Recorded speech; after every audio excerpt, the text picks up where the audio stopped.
¿Cuál es su nombre y en qué podemos ayudar? Soy Juan Ramón Bravo y he tenido muchos problemas últimamente. Okay, dígame. Demasiado, me siento muy mal. Para empezar, me duele mucho la panza, la traigo muy inflamada y me ha dolido mucho la cabeza. Y últimamente no me ha dado nada de hambre, tengo como 3 días sin comer y no me da hambre. Y aparte, traigo los pies bien hinchadísimos hasta la rodilla. Y pues me hace muy raro porque pues, me espanta tenerlos tan hinchados. Y además, últimamente no me ha dado muchas ganas de ir a orinar. Casi no me... tal vez como... rara vez como una vez por día o menos. Okay. ¿Cuál es su edad? 40 años. ¿En su familia hay historia de diabetes o enfermedades cardíacas? Sí. ¿A usted le han diagnosticado alguna enfermedad como diabetes, hipertensión? Sí, diabetes. ¿Desde hace cuánto lo diagnosticaron? Desde hace 2 años. ¿Y sabe qué? Sí. Lo que me molesta mucho es que para poder dormir me tengo que poner 3 almohadas. Imagínese usted con el cuello todo dolorido. Sí, yo creo que por eso mismo me duele y no puedo respirar bien. Ok. ¿La diabetes que tiene desde hace 2 años ha sido tratada? ¿Lleva usted el tratamiento? No, es que está muy caro eso. Ok.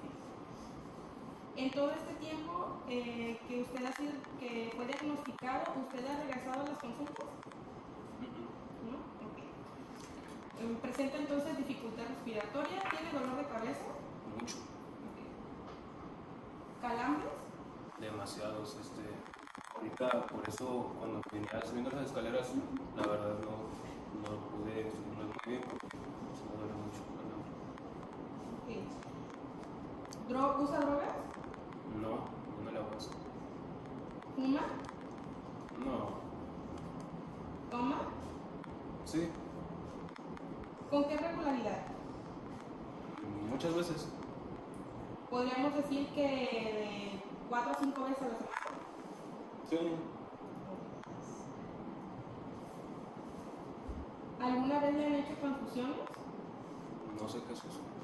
¿Que le hayan puesto sangre porque haya tenido un accidente o algo? No. ¿No? ¿Fracturas? No. ¿O otras enfermedades de las que usted sepa? ¿No? Ok. Le voy a mandar a hacer unos estudios de orina y vamos a ver los resultados, ¿ok? Buenos días. Buenos días. Estoy buscando al laboratorista porque me mandaron a hacer unos estudios la doctora Wendy. La doctora Wendy, a ver, pásamelos, por favor. Sí. Ok. ¿Tiene esto? Me lo trae y en 3 días le damos el resultado. ¿Y el baño? Allá están.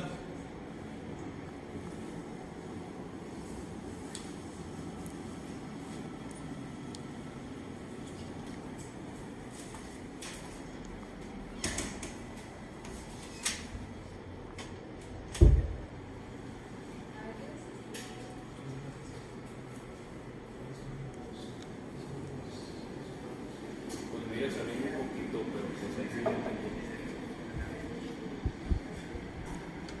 Nosotros nos encargamos. ¿Lo veo en 3 días? Está bien, gracias. ¿A usted?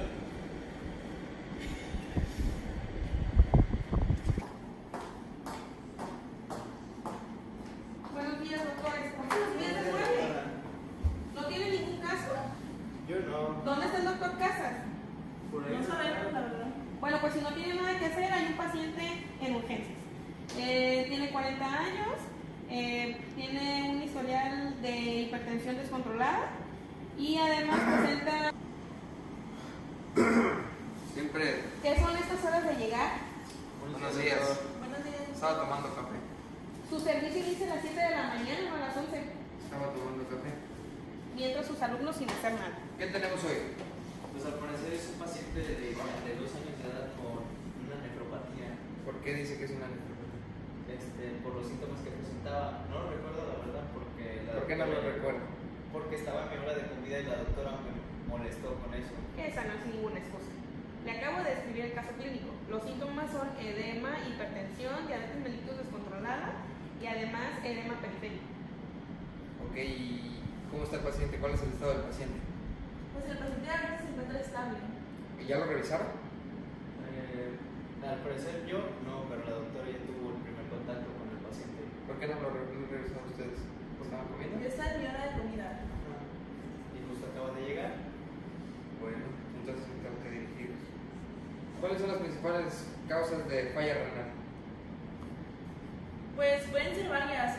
La principal, diabetes mellitus, también pueden ser la hipertensión arterial, incluso cáncer, glomerulopatías. ¿El paciente pues, tiene diabetes o tiene alguna enfermedad? Sí, sí tiene. ¿Qué tiene? Tiene diabetes tipo 2 y está descontrolada desde hace 2 años que se lo diagnosticaron. El paciente nunca ha regresado a la consulta, trabaja en las calles y nunca ha llevado ningún tipo de tratamiento ni para la hipertensión que presenta ni para la diabetes. ¿Usa drogas o algún tipo de... o toma... Se nos dice. Yo escuché que sí usaba drogas y tomaba alcohol de 2 o 3 veces a la semana. Bueno, Dice la doctora. Le mandé a hacer estudios de sangre, ¿Cuáles biometría fueron sus hemática, resultados? química sanguínea y un ego. ¿solamente eso? Sí, solamente eso, es de primer contacto, casa. Sí, pero... Si estuvieras en tu lugar, tú deberías de estar atendiendo a esos pacientes. Ok, van a hacer una tomografía axial del área peritoneal. Necesito ver esos riñones. ¿Cuáles fueron los resultados del laboratorio del examen de orina y de la química sanguínea? Hemoglobina 10.2, hematocrito 30%, la glucosa en 240, hemoglobina glucosilada 4.5%. O sea que no tiene controlada la glucosa. Se lo acabo de decir, todavía Sí, pero viene no han dormido. controlado la glucosa para atender al paciente. Primero atiendo la glucosa y después veo los problemas. Esos son los resultados de los exámenes preliminares basales, Carlos.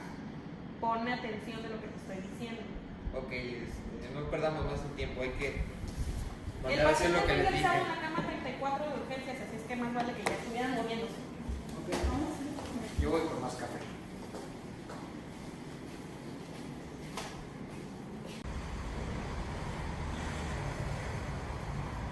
Hola, nosotros somos el equipo 4 y hoy les vamos a hablar de un tema muy importante que aqueja a nuestro país, la insuficiencia renal crónica. ¿Pero qué es la insuficiencia renal crónica?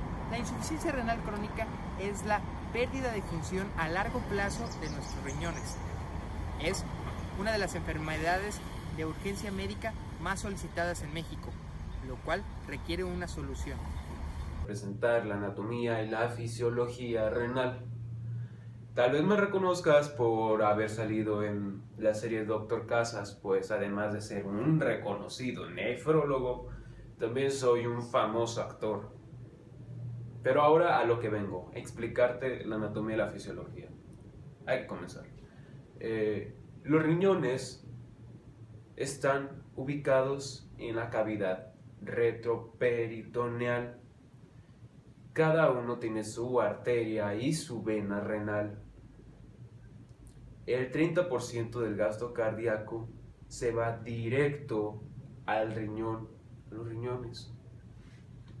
Además, déjame decirte que la unidad funcional anatómica del riñón es la nefrona y un conjunto de capilares que podrían formar un tipo de penacho es el glomérulo. El glomérulo es en donde se filtra toda la sangre y además un túbulo renal por donde pasa todo lo filtrado, agua, sales, es en donde se absorbe, o sea, podría decirse, se recupera, porque imagínate si no se recuperara todo lo que filtras, pues te quedabas sin lo que necesitas, ¿ok? Y además déjame decirte que cada riñón tiene alrededor de 10 millones de nefronas. Esto es mucho. Además déjame decirte que cada riñón tiene alrededor de 1 millón de nefronas. Esto es demasiado. El túbulo renal en sí tiene varias regiones estructurales. El túbulo contorneado proximal, a partir del cual se recupera alrededor del 80% de los electrolitos y el agua. el asa de Henle y un túbulo contorneado distal y conducto colector, donde se concentra la orina y se hacen cambios adicionales de electrolitos y agua en respuesta a control hormonal.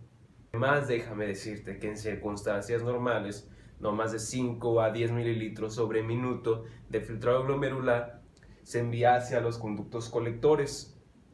En estos últimos conductos, el agua se absorbe de manera directa gracias a unos especiales transportadores que funcionan gracias a la hormona antidiurética o también llamada vasopresina, hormona indispensable en la función renal. Bueno, y además de las funciones que te he explicado sobre la filtración, reabsorción y excreción, los riñones llevan a cabo otras funciones muy importantes, tales como la modulación de la presión arterial, pues se basa en los niveles de sodio y agua que se excreta. Pero además existe el aparato yuxtaglomerular, que recibe la perfusión sanguínea y que de acuerdo a esta modula los niveles de renina que se libera para que ésta al final de cuentas active la angiotensina 2, que es un fuerte vasoconstrictor. Bueno, y los riñones también llevan a cabo otras funciones, tales como la regulación de la homeostasis, del calcio y del fosfato, así como la producción de eritropoyetina, que produce la producción de eritrocitos. Por lo tanto, la falta de eritropoyetina nos va a ocasionar anemia. Y bueno, creo que esto es lo más básico de lo que tienes que saber sobre anatomía y fisiología del riñón. La nefropatía puede clasificarse de distintas maneras.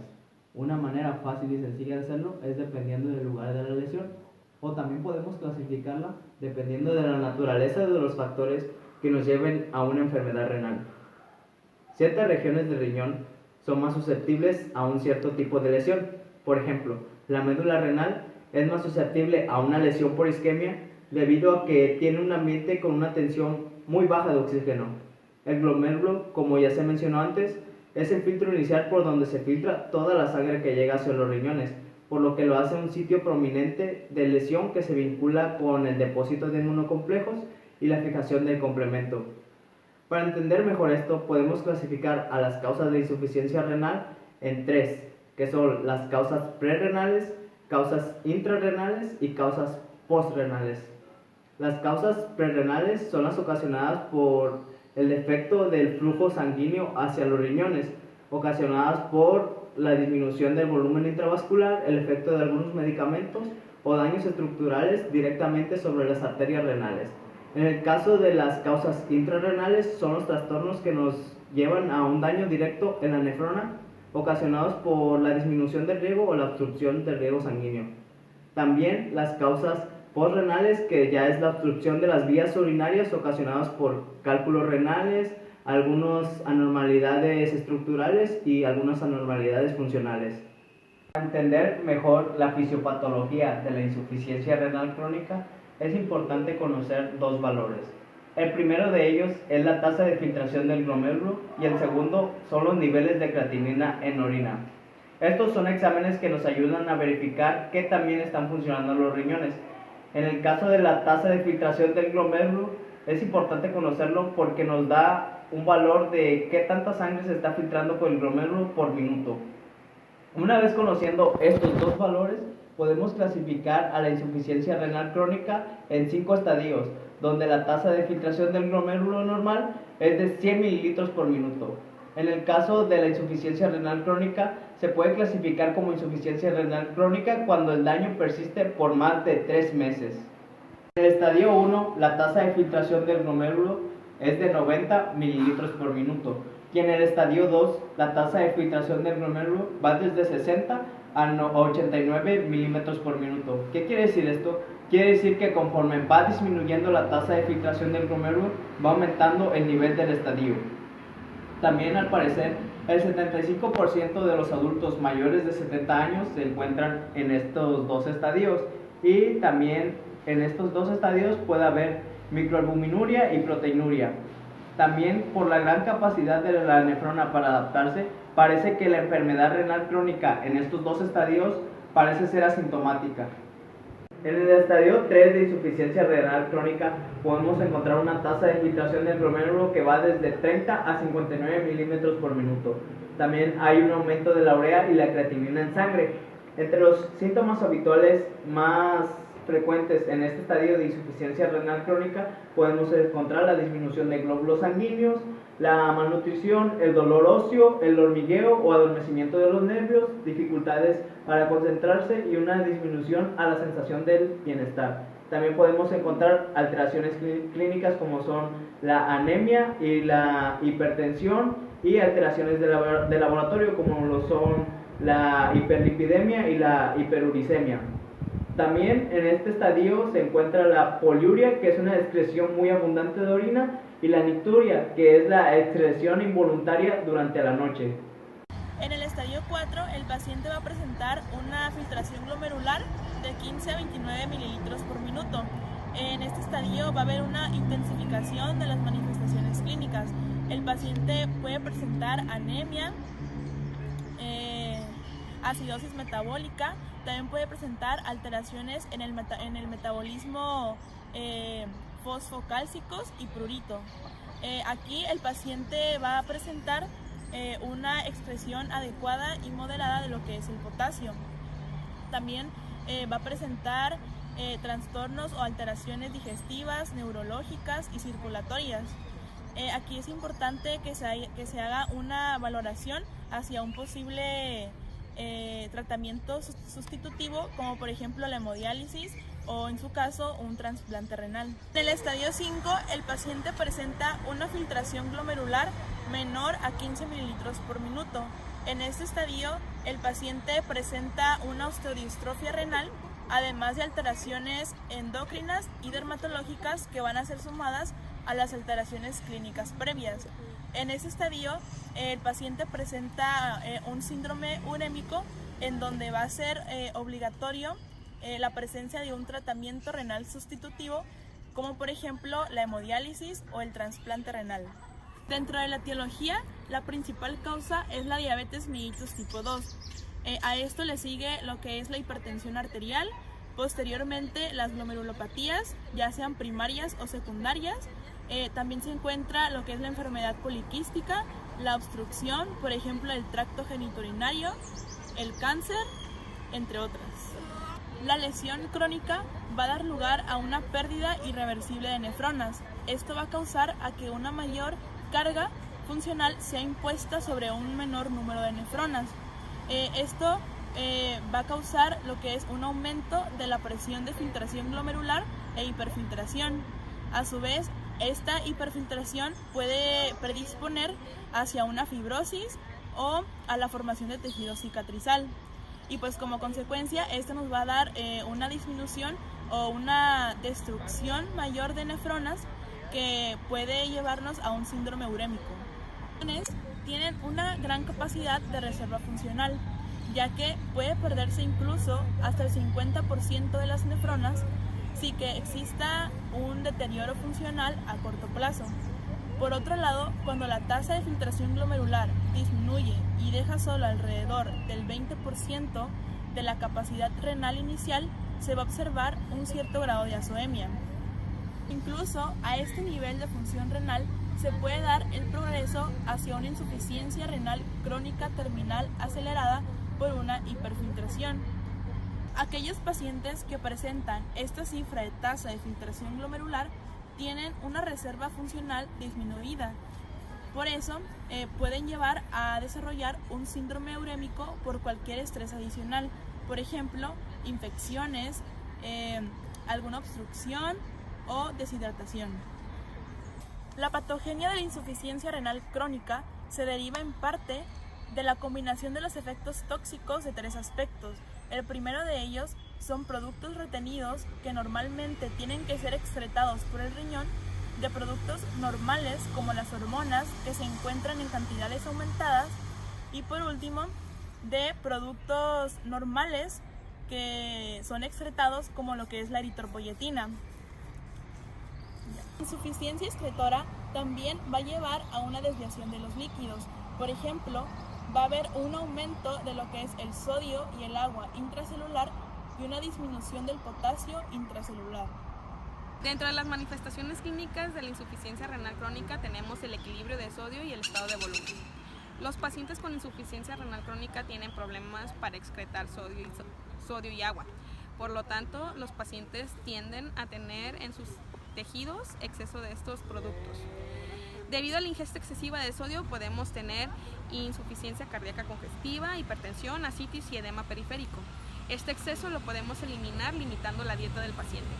Mientras que la ingesta excesiva de agua nos puede provocar hiponatremia, la podemos controlar limitando el consumo de agua al gasto de orina más 500 mililitros o con el uso de diuréticos o la diálisis. Estos pacientes presentan alta sensibilidad a las pérdidas extrarrenales de sodio y de agua, como son en vómitos y diarreas, que presentan un deterioro en la función renal, un decremento de líquido extracelular y un colapso vascular hasta llegar al choque. Los pacientes deben de ser vigilados al presentar mucosas secas, mareos, síncope, reducción del llenado venoso yugular, lo que nos podría indicar una progresión de la disminución de volumen. Dentro del equilibrio de potasio encontramos que la hiperpotasemia es un problema serio para los pacientes con una tasa de filtrado glomerular menor a 5 mililitros minuto.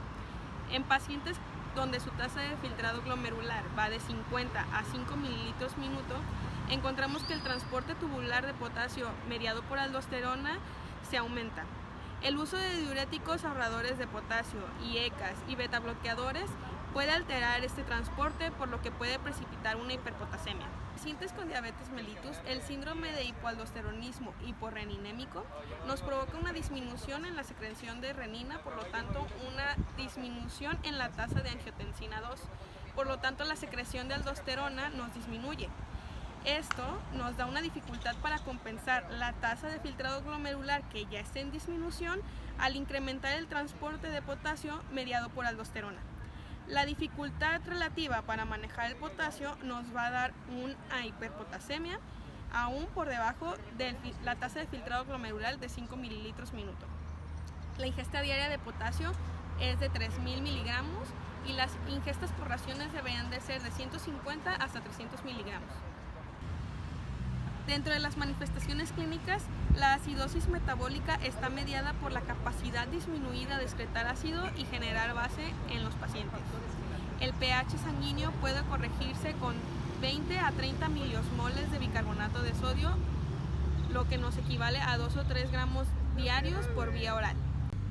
El desequilibrio de minerales y hueso está mediado por la absorción reducida de calcio en intestino, la sobreproducción de hormona paratiroidea, el metabolismo alterado de vitamina D y la acidosis metabólica crónica. Esto nos da un incremento en la resorción ósea. La fosfatemia, como la hipermagnesemia, está dada por el alto consumo en productos que contienen estos elementos. La hiperfosfatemia nos indica la hipofosfatemia, como la hipermagnesemia, está dado por el alto consumo en productos que contienen estos elementos. La hiperfosfatemia nos provoca una hipocalcemia, que nos va a llevar a un hiperparatiroidismo secundario, que nos aumenta las cifras de hormona paratiroidea, que nos disminuye el calcio óseo, lo que nos da una estromalacia, que es muy común en pacientes con insuficiencia renal crónica. En las anormalidades hematológicas existe un problema en el recuento de eritrocitos, un problema en la función de los leucocitos y en los parámetros de coagulación. Puede existir una anemia por la pérdida de eritropoyetina en los eritrocitos, una inmunosupresión por la pérdida de función de los glóbulos blancos y una hemostasia normal podría ser por sangrado gastrointestinal, entre otras cosas. En las anormalidades neuromusculares podemos decir que se presentan síntomas del sistema nervioso central, donde hay trastorno del sueño y concentración, pérdida de memoria e irritabilidad neuromuscular.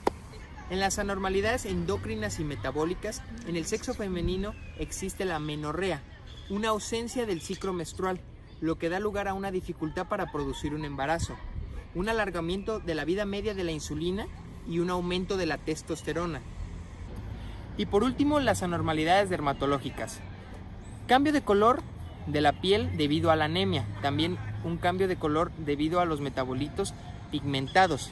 También se produce una sudoración excesiva que deja residuos de urea. La insuficiencia renal crónica es una de las enfermedades más catastróficas. Las tasas de mortalidad y morbilidad son alarmantes. Por eso es recomendable seguir estos consejos. Bajar el consumo de sodio, bajar el consumo de grasas, tomar 2 litros de agua diario y hacer ejercicio constantemente. Se recomienda que sea entre 30 minutos a 1 hora diarios.